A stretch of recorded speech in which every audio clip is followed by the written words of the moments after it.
नमस्कार दोस्तों, जैसा कि हम लोग जानते हैं गीता महोत्सव 2025 कुरुक्षेत्र के अंदर शुरू हो चुका है।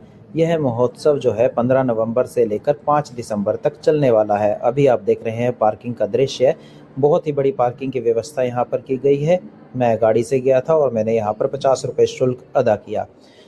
जैसे ही हम लोग पार्किंग से निकलते हैं, चारों तरफ प्रवेश द्वार बनाए गए हैं, तो मैंने भीम द्वार से प्रवेश किया। यहाँ पर सिक्योरिटी चेकअप की भी व्यवस्था है, तो सिक्योरिटी चेक करवाने के बाद मैं भीम द्वार से जैसे ही अंदर जाता हूँ, मुझे यहाँ पर एक बहुत ही बड़ा सरोवर जो है वो दिखाई देता है। तो बहुत सारे लोग जो हैं वो सरोवर में स्नान कर रहे थे। यहाँ पर सूर्यास्त का जो दृश्य है वो बहुत ही अद्भुत नज़र आता है। यहाँ से आप देख सकते हैं चारों तरफ का दृश्य, बहुत ही सुंदर व्यवस्था की गई है, चारों तरफ से सजाया गया है और बहुत ही भारी मात्रा में यहाँ पर जो दुकानें हैं अलग अलग चीज़ों की वो लगाई गई हैं। तो यहाँ से हमने सूर्यास्त के नज़ारे का लुत्फ़ उठाया और उसके बाद हम भी दुकानों को देखने के लिए चल दिए। तो आप देख सकते हैं यहाँ पर दुकानों का जो नज़ारा है।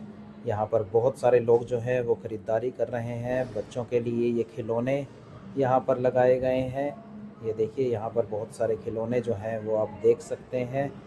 ये यहाँ पर क्रॉकरी का सामान भी आप लोग ले सकते हैं। हो सकता है आपको कुछ महंगा लगे, लेकिन यहाँ पर जो दोस्तों मेलों में जो भी जितनी भी चीज़ें आती हैं ना, वो सब यूनिक होती हैं अगर आप देखेंगे।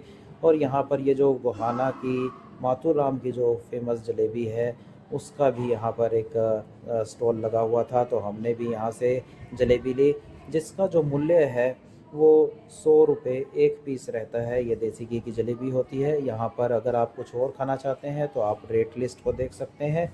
और यहाँ पर बहुत सारी खाने पीने की दुकानों के बाद बहुत सारे बैगों की दुकानें थी। यहाँ पर हमें कुछ अद्भुत चीज़ें भी दिखाई दी, जैसे ये दिया है, तो इस दिए की कीमत जो थी वो भी 100 रुपये थी। और यहाँ पर आप देखेंगे कि ये दिया जो है वो चिमनी के साथ है और यहाँ पर जोत भी इस दिए में जल रही है। बाद में हम इसे चिमनी से ढक सकते हैं। तो लेडीज़ भी यहाँ से बहुत कुछ खरीद सकती हैं। और यहाँ पर कश्मीरी स्टॉल भी लगा हुआ था, जिससे आप ड्राई फ्रूट्स खरीद सकते हैं। यहाँ पर अलग अलग तरह के ड्राई फ्रूट्स जो थे वो इन्होंने रखे हुए हैं और ढक कर रखा गया है सभी चीज़ों को। यहाँ पर कश्मीरी कहवा है जो कि 50 रुपये का था। उसके बाद जैसे जैसे दिन ढल रहा था दोस्तों, आप यकीन मानिए, ये नज़ारा जो है वो बहुत ही सुंदर होता जा रहा था, क्योंकि जो लाइटें हैं आप भी जानते हैं, उनको रात को देखने में जो आनंद आता है वो दिन में नहीं आ सकता। तो यहाँ पर आप देखिए कि कितना सुंदर जो है सरोवर वो होता जा रहा था। यहाँ पर अलग अलग राज्यों से लोक नृत्य भी पेश किए जा रहे थे। तो अभी आप देख रहे हैं हिमाचल का लोक नृत्य।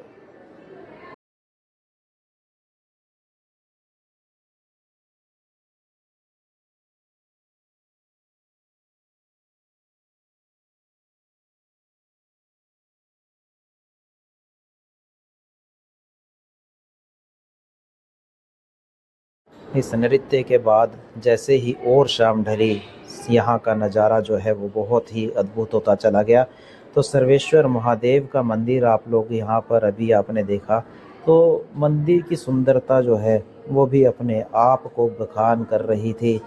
यहाँ पर बहुत से लोग जो है वो इस मंदिर में दर्शन कर रहे थे और आप देख सकते हैं ये मंदिर कितना ही अच्छा जो है वो यहाँ पर नज़र आ रहा है। यहाँ पर रंगोली बनाई गई थी जिस पर गीता महोत्सव 2025 जो है वो अंकित किया गया था।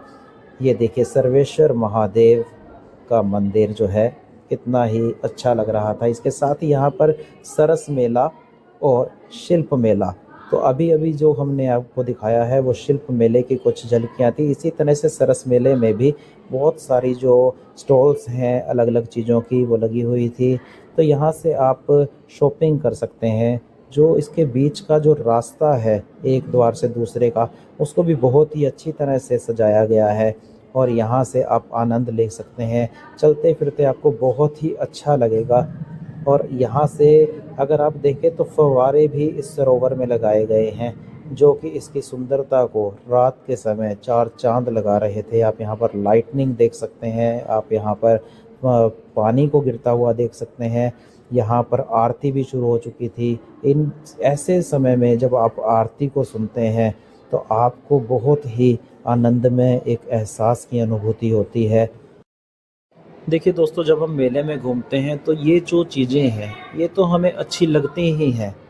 तो मेरा मानना है कि हमें अपने बच्चों को मेलों में ज़रूर घुमाना चाहिए, जिससे वो बहुत सारी नई चीज़ों को देखते हैं, उन्हें अपने इतिहास का पता लगता है, ठीक है? और ऐसे-ऐसे नज़ारों को वो देखते हैं और ये है कि हम इसी बहाने थोड़ा-सा अपने बच्चों के लिए टाइम भी निकाल सकते हैं। तो जैसे ही यहाँ से निकले हमने बहुत ही अच्छा एक जो रथ है जिस पर श्री कृष्ण सवार थे, हमने वहाँ पर देखा। ये देखिए इसकी सुंदरता कितनी ही अद्भुत है और यहाँ पर बहुत सारे लोग जो हैं वो खड़े होकर अपनी सेल्फ़ीज़ खींच रहे थे, अपने परिवार के साथ इस माहौल को, इस आनंदमय समय को व्यतीत कर रहे थे। चाहे वो सेल्फ़ीज़ ले रहे थे, वीडियो बना रहे थे और लेकिन उनके चेहरे पर जो खुशी थी इन दृश्यों को देखकर, वो अद्भुत ही थी। तो हमें इसी बहाने अपने परिवार के साथ कुछ समय बिताने का मौका भी मिलता है, इतिहास को जानने का मौका मिलता है, प्रभु के शरण में जाने का मौका मिलता है। यहाँ पर पेड़ों को देखिए कितना अच्छा सजाया गया था, तो पेड़ों को जिधर भी मतलब की नज़र जा रही थी हमें उधर ही एक अद्भुत सी सजावट देखने को मिल रही थी। कुछ दुकानों पर ये पक्षियों के लिए जो ट्री हाउस है, जो घोंसले हैं, वो भी यहाँ पर हमें देखने को मिल रहे थे। हम लोग इन्हें खरीद सकते थे, जो कि 200 रुपए मुझे इनका प्राइस जो है वो बताया गया था। यहाँ पर बहुत ही सुंदर-सुंदर चीज़ें हमें यहाँ पर देखने को मिल रही थी। यहाँ पर करतब दिखाए जा रहे थे। रस्सी पर देखिए यहाँ पर एक छोटी-सी बच्ची जो है वो चल रही थी। तो इसी तरह से यह मेला एक बहुत ही अच्छी यादगार बनकर मेरे लिए रहा और हमने इस मेले को कम से कम 8 से 10 घंटे एंजॉय किया और फिर हम लोग अपने शहर वापस आ गए। तो आप भी समय निकाल कर इस मेले में ज़रूर जाइए और इस मेले का आनंद उठाइए। धन्यवाद। अगर आपको ये व्लॉग पसंद आया तो आप लाइक कीजिए, चैनल को सब्सक्राइब कीजिए और कमेंट कीजिएगा।